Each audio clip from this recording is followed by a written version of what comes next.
Keith Goody, and I lead cloud strategy for Velosio. So I spend a lot of time working with customers and help them take most advantage of the cloud and help them with their plans to move to cloud. Today I want to talk to you a little bit about things to consider when selecting that cloud partner. First, organizational alignment with your cloud partner is important because oftentimes a move to cloud is part of an organization's larger strategy to perhaps reduce costs, innovate faster, or accommodate the growth of the business, for example.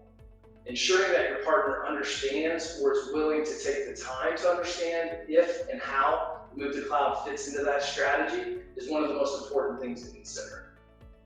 If there isn't the alignment, you're going to find a lot of great technical work was probably complete, but it didn't translate into outcomes that positively impacted the business because those were never discussed and made clear up front.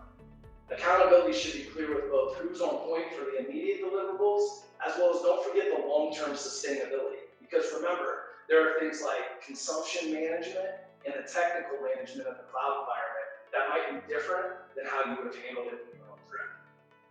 Finding the right partner is important. When you evaluate the alignment between the organization's strategic goals and the cloud partner's offerings, a couple things to consider.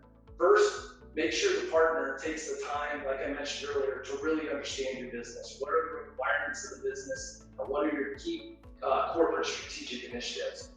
There's a lot of technical things that can help a company, but those technical things aren't going to be any good if you aren't clear and aligned in the business problem you're looking to solve up front.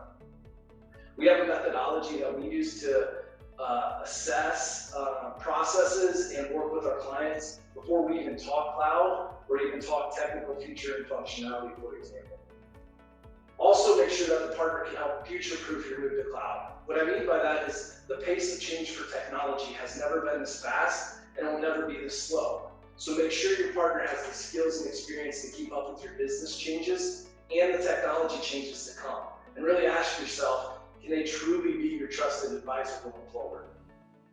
As part of evaluating the right partner, make sure you involve key stakeholders throughout the process.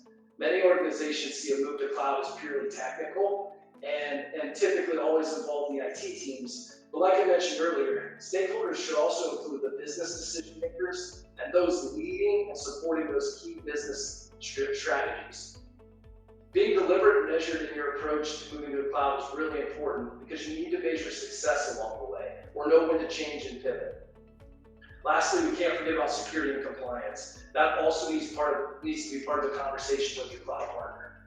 You want to make sure that your organization's security and compliance practices are incorporated into your move to cloud. It should really be treated with the same rigor as your on-premise systems. Simply moving to the cloud doesn't necessarily make you more secure. There's an incredibly robust suite of technologies available in the cloud to provide protection and compliance, but you have to know how to implement them, configure them, and ultimately manage those capabilities long term.